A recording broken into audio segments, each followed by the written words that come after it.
Is it working?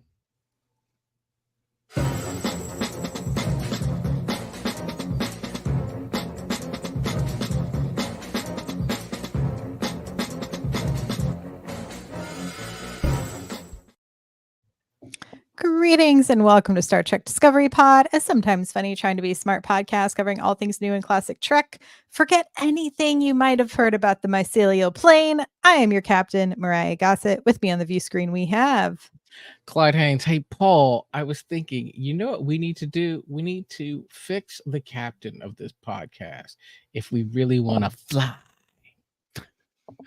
And we could do that by just adhering to the three main principles of the universe: space, time, Paul.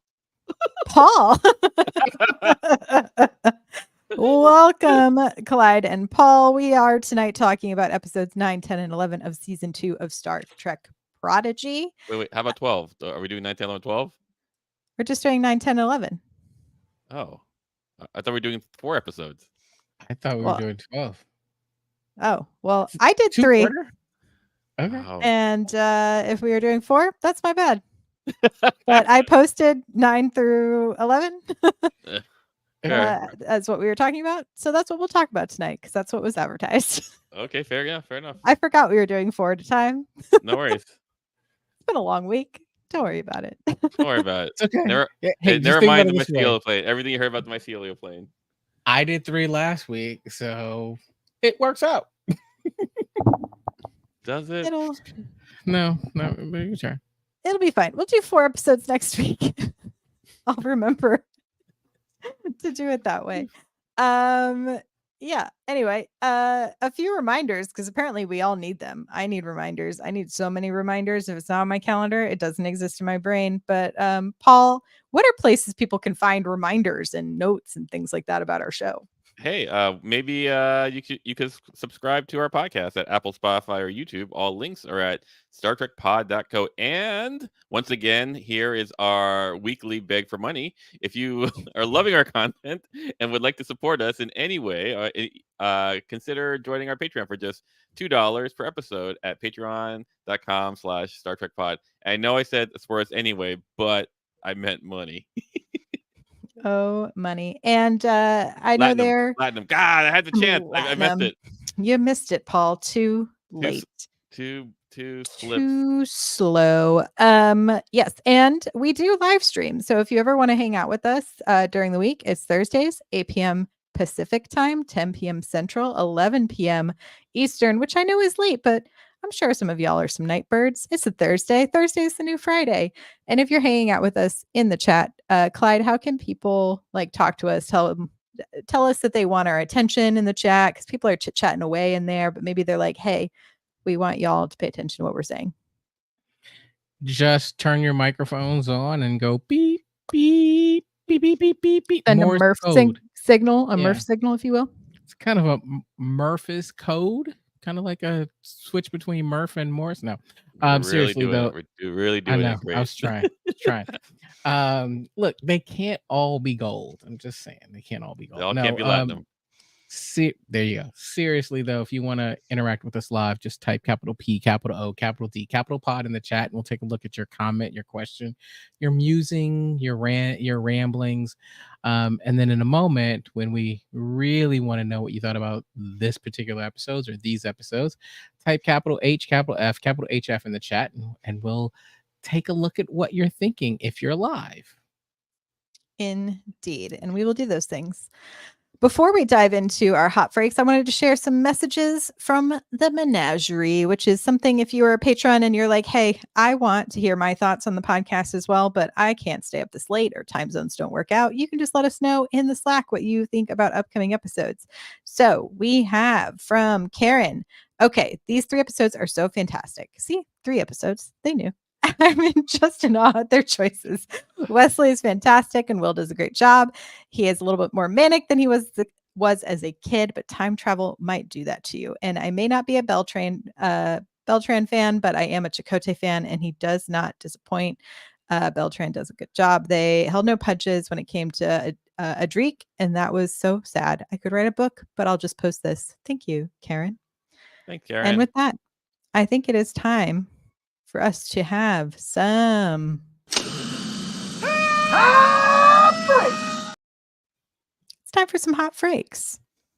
Paul, what did you think about these Hey, I'm 3 Paul. episodes? Yeah, you're Uh, Paul. like I really like the 3 episodes. The 4th one really brings it up to get focuses everything. Like I don't even I'm understand so excited to watch it how you next can even week. talk about these 3 without anyway. Yes, I thought they were great. Um I think this season they're doing better with the serial episodes versus the episodics. Like I feel like the serials they really know what they want or they're really spending the time or whatever. Uh, I I was not an anti Wesley Crusher person watching TNG. Uh, as Wesley made his appearances, like say in Picard and stuff like that, I became less of a Wesley Crusher fan. Pretty much because I think Wesley Crusher is a different character than Will Wheaton, and I think like Will Wheaton probably a little more Will Wheaton than I would like in my Star Trek. And in this episode, I think he was still very Will Wheaton, but in a very fun way. Does that make sense? Totally. Yeah, very it felt very Whovian, very Doctor Who Yeah, to me. yep. Because that's the word.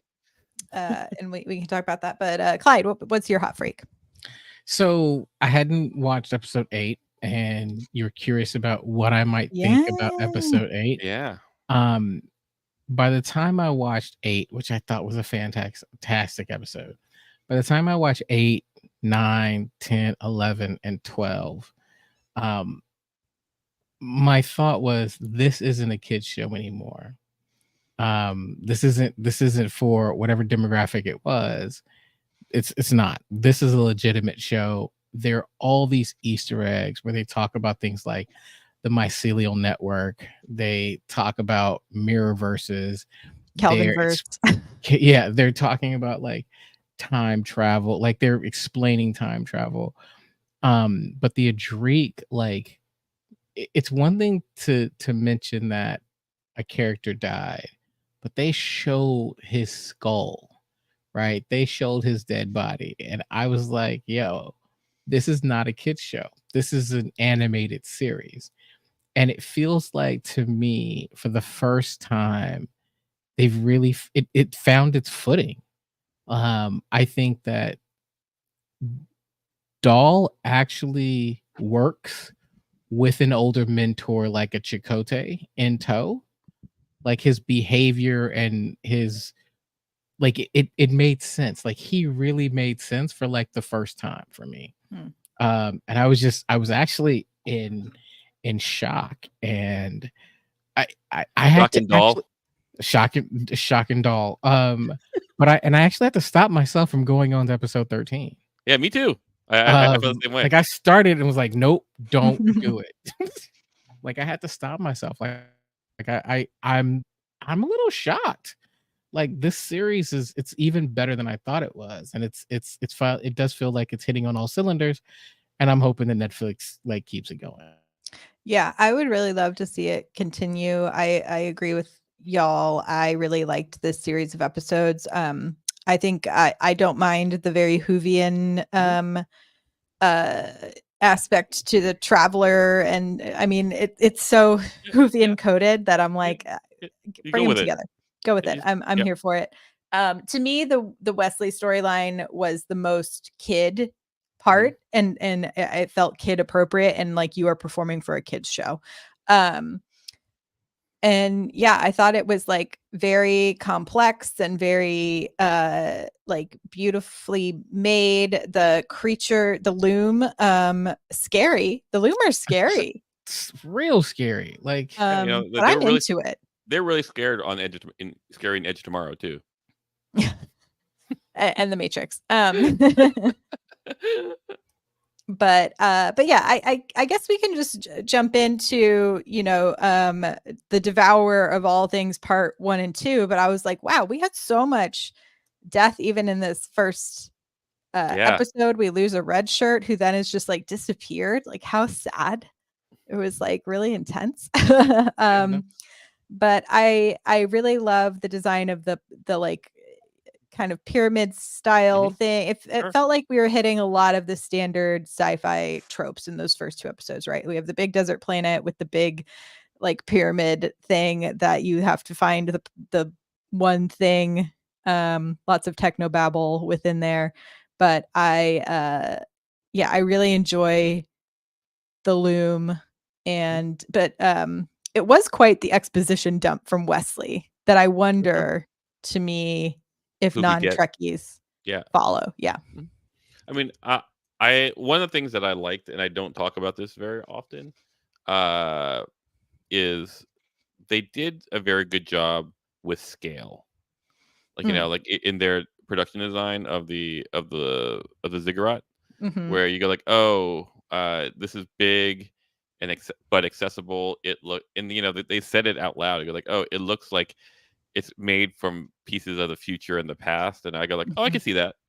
And so they really did a good job of creating the environment for that. And the reveal of Wesley was like, oh, well, I didn't see that coming. No, did not Yeah, see that like coming. that was very, very low on the list as far as like not existent on the list as. So I thought that was worthwhile, and it did not disappoint. Yeah, I did get spoiled from the internet about Wesley being in the show, but I didn't know how it was gonna happen. I just saw, like, some screenshots of it, so I'd been kind of waiting to see when and where. So when it did happen this week, it made sense in I thought the Hmm. grand scheme of the plot, and I was glad we were finally really, like, rip roaring into this mid-season, kind of finale, because in a traditional, Sure, order, sure.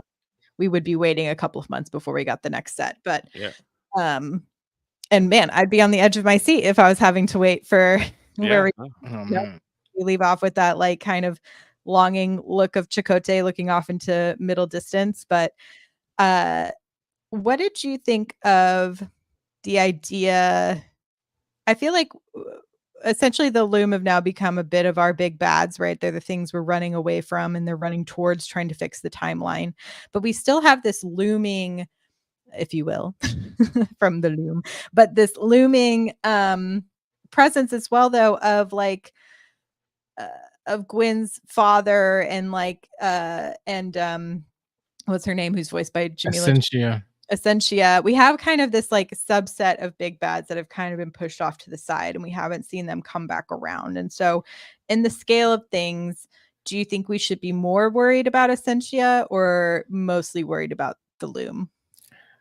I'd say mostly worried about the loom. I feel like there's been a switch here. I Mhm. think right around episode maybe 6, there was this. Again, I have no knowledge at all, and I'm probably wrong, but it almost felt like someone in the room said, "You know what? Let's make the show we want to make. Let's stop trying to be a bunch of adults trying to make this kids show. Let's make the show we want." And so Essentia and the Diviner felt to me like that's your kid big bad, right? Essentia's gonna lose. You know she's gonna lose. She looks like the big bad. She's not that scary. She's gonna lose, right? The Diviner that we've seen, he is a lot of bark, but he feels defanged. He mostly feels like a hurt person, right? Grieving. But the loom, I mean, the minute that they tried to go through the shield, I mean, not try, the minute that they were like shields to maximum and that thing went through it like it wasn't standing there, that should terrify you at that point. Or even before that, when they're shooting the phasers at it and nothing's happening. Like But they this is the still keep on best. doing it. They still keep on doing it. I have no idea why they kept doing it. Uh, What else are you gonna like do? yeah, Run. those The answer those is to run. run. I'm That's with right. Paul Yeah. 100%. You just run. At this point, drop the phaser and just run because it's just slowing you down. Like that is that, and they look scary. Yeah, that's the big bad for me. I see it as Game of Thrones. I see it as like Night King and Cersei. Hmm. And so like and Hmm. ultimately I feel like first of all, like aside, I feel like Game of Thrones ended wrong. I think What? well, What a controversial opinion. hang on, hang on. Like it yes, wild card. I think the correct answer was basically they fight Cersei first, Hmm. and they all use up all their what you call it, all their resources, and then the Night King comes in and kills everyone and freezes Westeros. Because that, to me, that's the moral of the story. It's like, like you could say that the not the what are they called again? Something walkers, night The walkers, White Walkers. White the White Walkers. Walkers is like climate change, and rather than deal with climate change, you wind up like bickering over things that don't matter.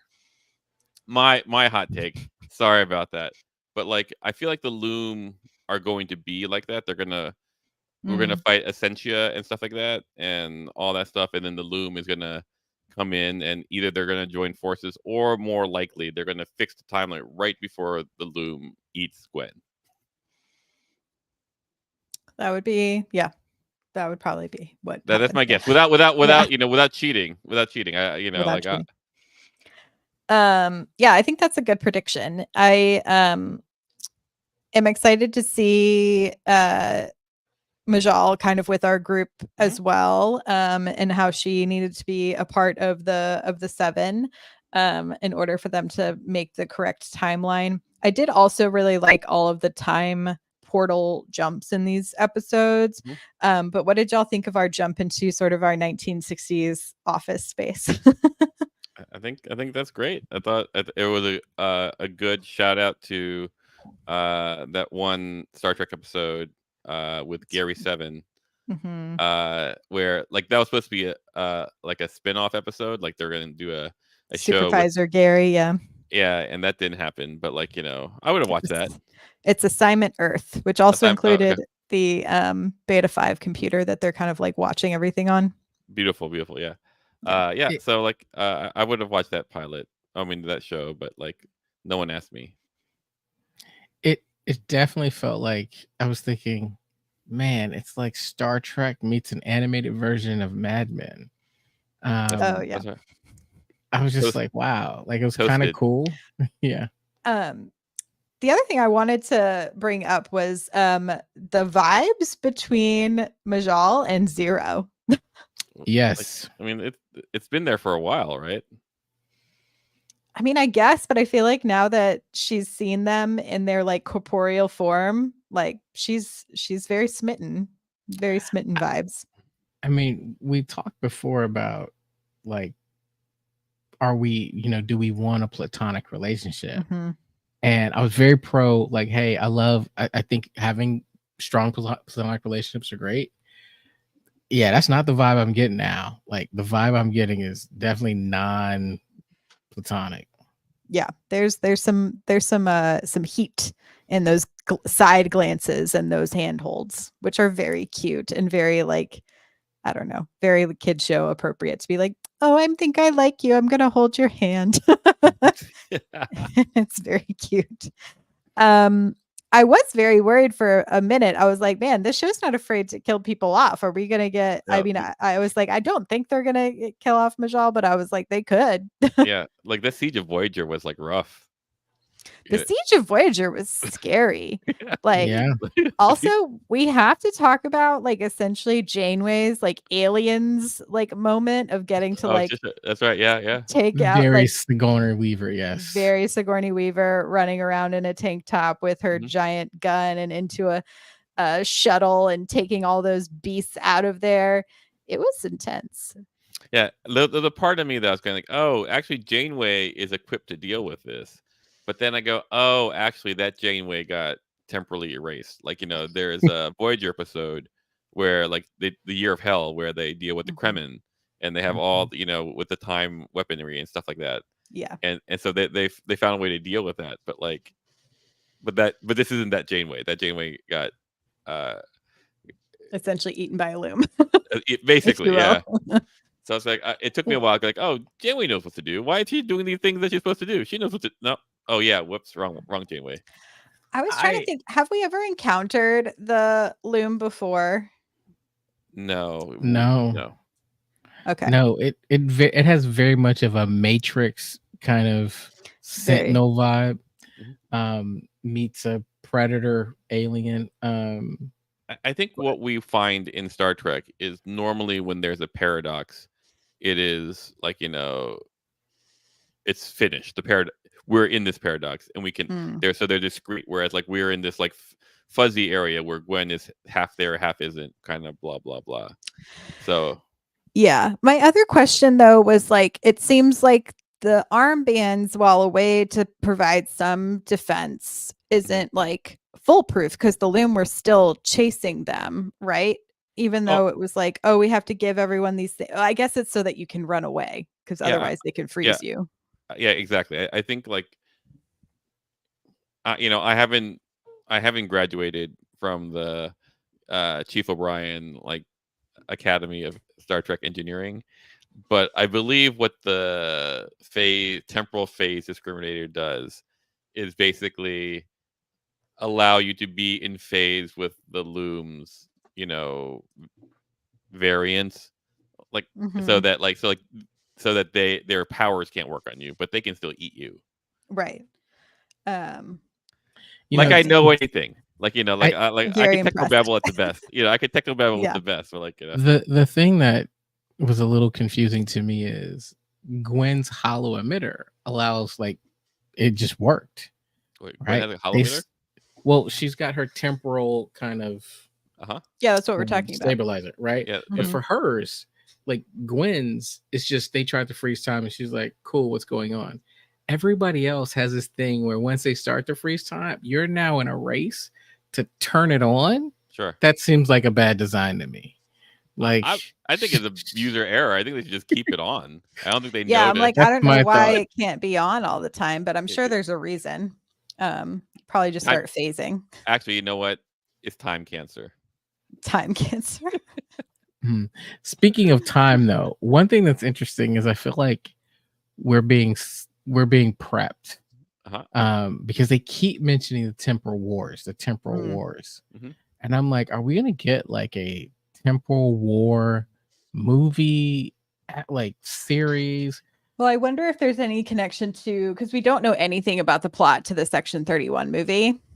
Mhm. And so I wouldn't be surprised if there was something to do with the temporal wars, since it was so set up in Discovery as well. Yeah, that's what I'm worried because I was like, wow, we're Mhm. hearing that again. They're referencing it like, oh, you should know it, and I'm thinking we don't yet, but we Mhm. will. Oh yeah. We Like- will. I don't know. Like all I know is like Wesley didn't do anything with temporal war. I mean, well, Otherwise, I there think would be a temporal war. well, I mean, what it sounded like was it was pretty, significant casualties for the travelers. Mhm. So, For those who tried to intervene, perhaps. mhm. It was pretty crazy. Anything else about these first two episodes, the Devourer of All Things Part 1 and 2? I mean, it was very action packed. It was like, a lot of exposition, a lot of catch up of essentially like, Wesley leaving clues for everyone. Who would you, okay, if it wasn't Wesley who came out through that portal, of any other Trek characters that could have made an appearance, who else would have been interesting for you? Anyone else? No, I'm Damn. I'm just kidding. Damn, I'm that- just kidding. I'm just, if you're listening, Will Whedon, listen, I don't want the smoke. I do not want that smoke. You know what? I'm gonna go with the obvious choice. Q would have been fun because That would have been pretty fun. that would have been an interesting person. Love me to some hear John Delancey. from. Can never get enough of John. So I would have been okay with. Like I would have been okay. It would have been interesting. I would have been okay with anything new, like something that Mm. we hadn't seen before. If I think, I got my answer. oh, do you have your answer? Well, first Stu beat all of us to the correct answer, Nice which is job, peanut hamper. Stu. Stu. You know what's impressive Snaps about for that? Stu. What's That that? means for Stu to say that means that Stu's a real listener. Like Stu gets that means Stu's been there for a while. Like great job, Stu. Way to jump in there and hit the long time running kind of joke.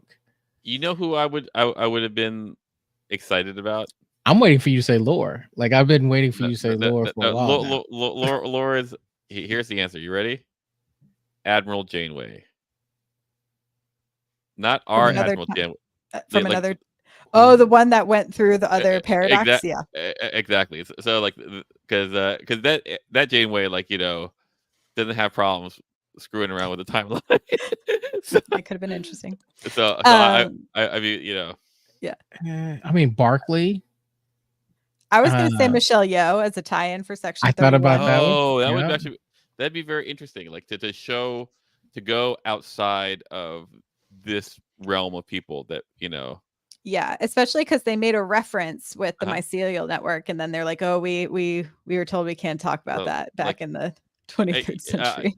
I would say, if it was Empress Georgiou, oh my god, it mind blown. Like there'll be pieces on the wall of my brain. That would have been good. You know who I would have liked actually? What's that? Stamets. Oh, Stamets would have been fun. No, I would honestly say I would have liked Stamets more than Wesley. I think Myrriah wins it with Georgiou. I don't have. There is no other answer for me now. That is. It would have been a pure chaos of beauty. Like they go who or like a Terran, don't worry about it. Yeah, I was like, oh my god, that would have been amazing. But I would say another one that's, all jokes aside, Peanut Hamper would have actually been a really interesting character. Well, I say that because we're all tossing out real people who you animate, right? Yeah. But to bring in somebody from another animated show, animated Star Trek show, Boimler. Or I was like, or we just let Tawny Newsome and Jack Quaid be in every Star Trek series. Yeah, that works. I'm happy with Wesley. Yeah, they become the Wesley made sense. Yeah, Tawny Newsome and Jack Quaid should become the John Ratzenberger of Star Trek. Like they should just be in every single property. 100%. I would love that. Forever to the moon and back. Let's go ahead and jump into the last flight of the Protostar Part 1 because I'm a little sleepy and forgot to watch Part 4. And also we didn't advertise we're talking about it, so we'll retain the spoilers so that you can continue to watch along with us. So they are marooned on Yisada, where they find a very broken and grumpy Chakotay. He's so grumpy. He's so grumpy. Yes. I will say, I thought the montage of all of the having to survive on the planet was cool. But if I had to watch him scrape eggs off of those fish one more time, like the plasma fish, yeah, it just wasn't the sound didn't. It was that weird squishy sound that I was like, oh, I don't want to hear this repeated. It's not giving me. It's not making me happy. I'm trying to figure out why he didn't eat the fish, but. I mean, maybe he's eating some of the fish, but I guess it's for sustainability of it all. There's this part where they also might not taste good if they live in a sulfur gas cloud. But their he's eating the eggs already. Yeah, the eggs are great. That's but I don't like caviar, but I don't like salmon, but I like caviar. Holograms Janeway goes but there's plenty of food. Come in. We have plenty of food. I go not according to Chakotay. Well, he made the point of trying to save power, so maybe it was I'll save on having to use the replicator. He could also just be I don't know, just gonna live off the land. I'm sad. Yeah, I guess it wasn't my favorite setup. It was beautiful. They did it, but yeah. But I thought the planet design was really cool. Yeah, but they go oh well, what we did was we ejected the proto core and we ejected the Arbor Puergo. Why would you do that? We can that want the ship to fly. Well, I guess the proto. So okay, so is it in the proto core or is it just in the ship? The kind of malicious code. It's in the computer of the ship. Yeah, okay. It's underneath the bridge. It's just sitting there. So his thought was, we maroon the ship so that no one can ever take it from this planet. Yeah, sure. That's the thought. why did they have to like be their shuttlecrafts? They have a 3D printer of things. They could 3D print a shuttlecraft and send the Protostar to the sun for all you know. I mean, sending it to the sun would have probably been a good idea. I'm with Dow though. I think it was Dow. Maybe it was Jenkin. Like, why that planet? Like, of all the planets you Well, could have ruined yourself on, you didn't want to ruin yourself on like Rise of. You know what I'm saying? Like well, the you know, like pleasure planet. Like that's But what it's you supposed to do. be where there's no like, no, humanoid life delight. yeah, Yeah, like but that. if you're gonna eject the core, then what's it matter, right? It can't move. Because who's gonna Have look some at that fun. on a type P planet? Apparently, I don't know. Yeah. I did like the whole crew essentially being like, I liked Janeway being all like, I don't know why I'm telling you all this. It feels like we've known each other, which is a strange thing for a hologram to feel. Yeah. But I get it. And then I did like them all essentially being like, we're gonna just like do everything in our power to cheer up grumpy Chakotay. Like, which is Which also rightfully grumpy, lost his entire crew, went down with the ship. Like so much grief to process. like when you say Yes. lost, like I feel like he just made a bad choice, and it kind of doomed everyone to that bad choice. Like he seems pissed for choosing something that like he could have chosen a different way, and which. Here's the thing that I don't understand. It's like, okay, what did Dahl and everyone say that made him change his mind? Well, I think it was finally seeing the sacrifice that Adreek made and like getting closure on Adreek. Well, and I think it's that, and that he saw that Adreek was able to come up with the antimatter, right? So it's like he was right. He was right, and I kind of know, like, it's easy to be mad at somebody who's just out there, right? You're like, oh, they're over there, they're having fun, like whatever. Like when you really see them as kind of gone, then it's like, oh, like it does hit you a different way. So I think he was like, look, my friend who I was mad at for leaving I got that closure, and he was right. Ultimately, he did it. He pulled it off. He sacrificed himself to prove to really do this. To stay grumpy and keep stranded feels like it would, dishonor his memory. Yeah, I also think he finally remembered what it meant to be a captain in some ways, right? Because he's essentially been crewless for 10 years. And then having these like kids show up and essentially be like, hey, like we can actually fix this if you will believe in us. And like we believe in this so much that we're going to just like scrub solar panels until you're willing to listen to us. And then seeing like, I have a feeling it was seeing the rest of our little ragtag crew come around to save Dahl that he was like, oh, this is like what it means to be a part of a crew again. Maybe. I guess if it can tap into your cold heart, Paul. I have processors that have been programmed to assimilate this information and and provide an appropriate emotional response. So maybe that sounds. I thought it was just Dahl going like, oh, the computer's not a problem anymore. The Federation has solved it. But that was so early in the episode, and so that's what I don't. That's why I really just don't get. Like here you are. You're the captain of the crew, and all of a sudden you go, okay, what we're gonna do is we're gonna maroon everyone. Well, there wasn't anyone else on the ship but him and Adreek. Sure. And you go like, okay, so like we're gonna maroon us. Mm-hmm. And then somewhere along the line, Adreek goes like, whoops, that was a mistake. Right? That's what he had to do in order to go like, okay, let me see if I can find some antimatter. Mm-hmm. And I don't know. Yeah, well, I mean, maybe he was like, if I can find some antimatter, we can at least power, to your point, the giant 3D printer and print something to get us off of this godforsaken place. Or a cheesesteak. If we can just power the ship, then maybe it's not so bad. I don't have to eat fish eggs, and I can eat a nice Philly cheesesteak or an Italian beef sandwich. Like all these things are very true. Like basically, it's just making me go like you choosing to do this, Chakotay, seems like I don't trust your judgment. But What makes you say that? well, like just the choosing of marooning yourselves.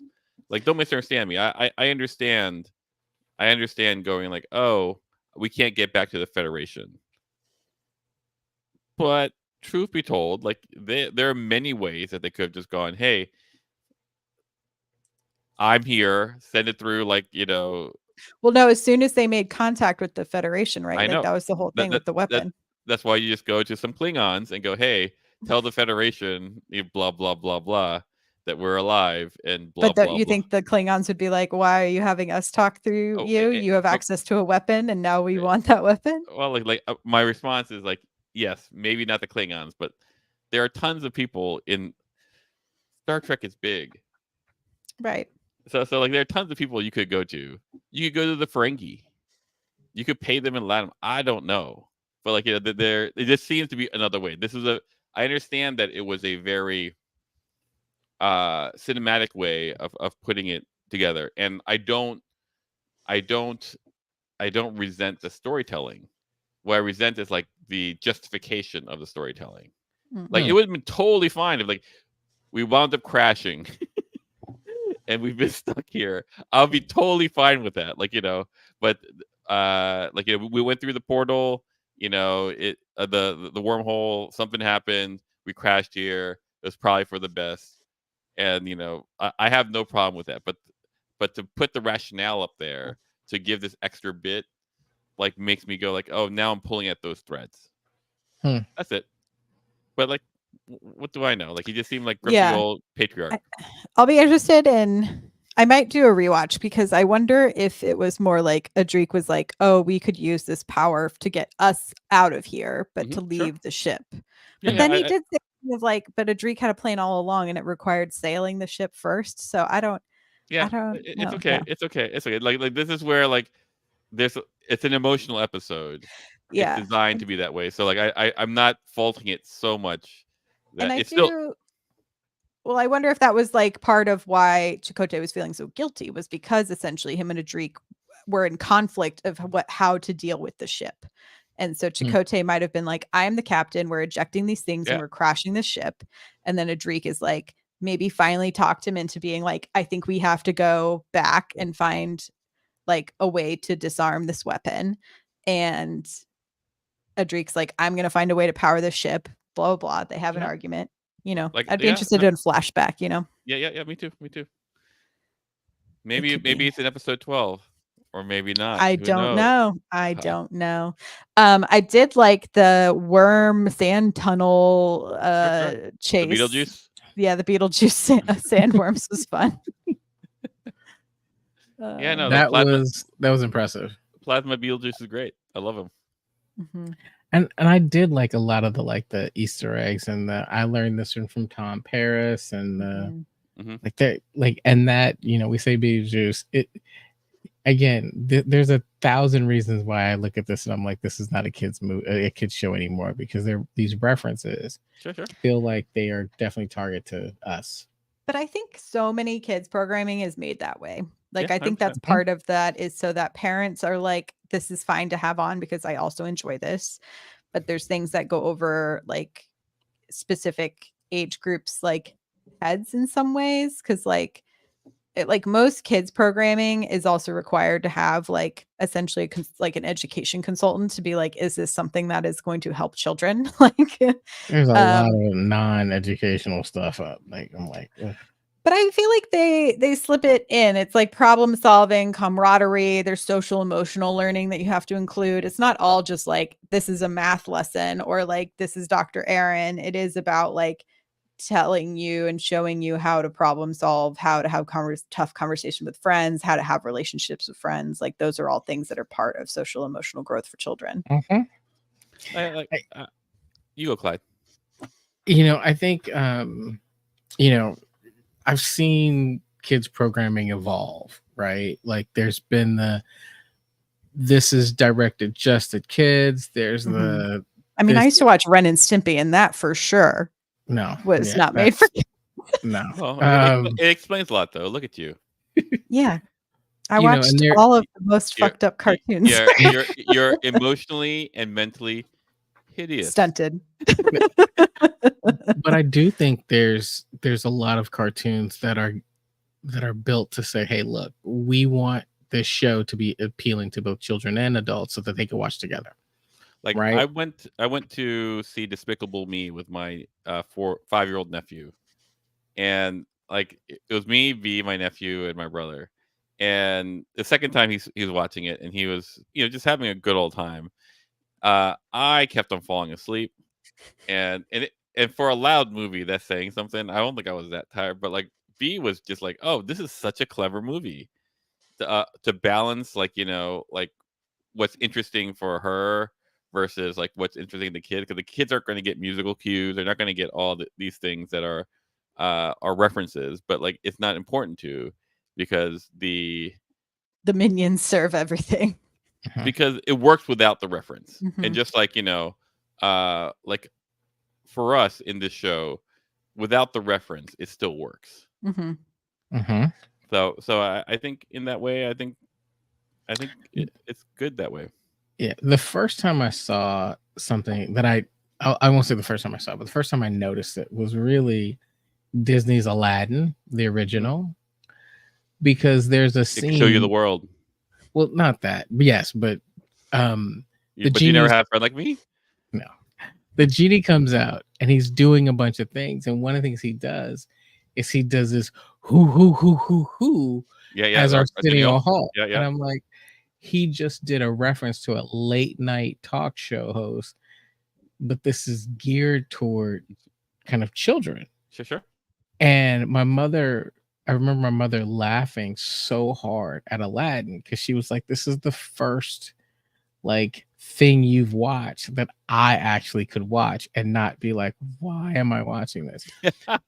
And so there's more of that now. I mean, parents will tell you like, my mother laughs and she was like, I need my grandchildren to come over so that I have a legitimate reason to watch Bluey. And the truth is, she's like, we all watch Bluey when the kids aren't around. Because it's just so clever. And there are all these kind of references and things that just make sense. I think Star Trek in this case is in that realm, but I looked at it and I was like, at this where they're at now, it's far too scary for my children to watch. Like my 6-year-old would have nightmares about. It is rated 7 and up. Yes. There we go. Thank you. I don't know that my 12-year-old would be that happy about it either. But like the sandworms and the loom, that stuff is scary. Like the tension is really high. We got to And toughen dead up some people. of these kids. We need our weirdos to be maintained. Okay. I love that, Myrriah. Like you go like none of this like pampering of children. Like No, make like them scared. That's right. I was watching like Night of the Living Dead. I was watching The Last Unicorn. That is a once deep, again, dark, weird like, cartoon. Intellectually and emotionally hideous. Listen, Ren and Stimpy. That's right. the stuff that we watched, like it's so interesting because I talk to parents all the time, and we joke about that. We joke about the stuff that we watched. It's you want to go, what were my parents thinking? The Hobbit, like the original animated Hobbit. I'm sorry. I'm just like, no, there's a bunch of them, and I think about things like The Land Before Time, the saddest movie ever made. It is pretty. I mean, it's a toss up between The Land Before Time and the brave Iron little Giant. the brave little toaster. Like, if you don't cry at the Iron Giant, you don't have a heart. Whoops. Well, I've never seen it, but Superman. It's, there's a bunch of stuff, but I also think about like, how old was I when I watched Stripes for the first time? And I'm like, probably not old enough. Or Police Academy. Like, I think and this is in the spirit of this, but like, I think Once Upon a Time, shows and media was basically keep up. Like so the expectation was for me to like, if I'm going to enjoy this, like it was going to be up to me to be like, are you going to be able to deal with someone getting shot? If you're not, shouldn't watch it. Like, there wasn't that, like, like for me, one of the scariest things that I had watched, and it still like scars me to this day, is an episode of Buck Rogers in the 24th century, where it has the space vampire. And in retrospect, I watch it now and I go, this is campy and dopey as hell. But like kid me watches it and I'm going like, oh my God, this is so scary. And there's a part of my programming I go like, oh, this is real scary. Like, even now, I go like, ooh, like if I'm in the wrong mindset, I go like, ooh, the willies. Uh but that was, I think, a lot of like media consumption wise, like you just had to keep up. Like, and For, so like they, as opposed to like protecting kids' feelings right now. no. For me, it was definitely Cujo. I don't know why anyone let me see that at Yeah, an right. early age. But it's not like you see dogs all around. I mean, I was terrified. Like Clyde lives in North Hollywood, nothing but dogs. Yeah, but I probably wouldn't watch Cujo today. Like, I'm like, there's no need for me to watch that. I bet if you watched it, you go like, "This is dopey," and at the same, there's another part of your mind goes like, "Fear, Cujo's real."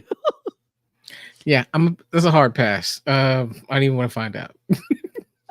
Yeah, I mean, that's an interesting point because I think a lot about like Rod Serling when creating the Twilight Zone used to say all the time, like, you should never write down to your audience. You should always write up and expect them to come along with you.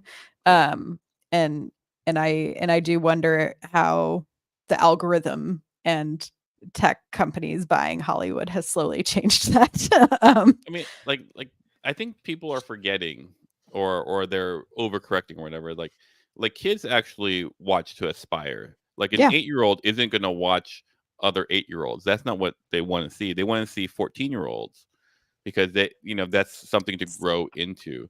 Yeah. And It's why but it's why we like read like the Boxcar Kids or like the Babysitters Club, Goosebumps. Like those were all like that young YA stuff, but that were about slightly older teenagers. I would say it depends. Like I got a 12, almost 13-year-old, and I've seen, and I have a 6-year-old, and I've seen some of it is they want to see themselves reflected in the stuff they watch. So they want to see stuff about stuff that they can relate to, things that they understand. Sure. Like she doesn't necessarily want to see high school stuff, right? Like she's now getting to that point. So I think there are pockets where she's starting, and her friends, they're starting to watch stuff that's slightly older. It's kind of like when you're in early middle school, you want to see kind of late middle school, early high school. Like you can watch some of that, but for the most part, stories about people trying to get their license and dating, like that's not where her head's at right now. And so she's more interested in about like have you the considered rebooted Babysitters Clubs, where that's kind of more aligned her. She loved that show. Well, have you considered that it might be a failure of parenting? Probably, or a success of parenting. Yeah, I was like, that sounds like a success. If I can keep her away from my mom who 90210, listens to this, I swear I'm a totally fine human being. That's and thank right. you for letting me watch lots and lots of hideous, stuff. emotionally, mentally, like intellectually, morally.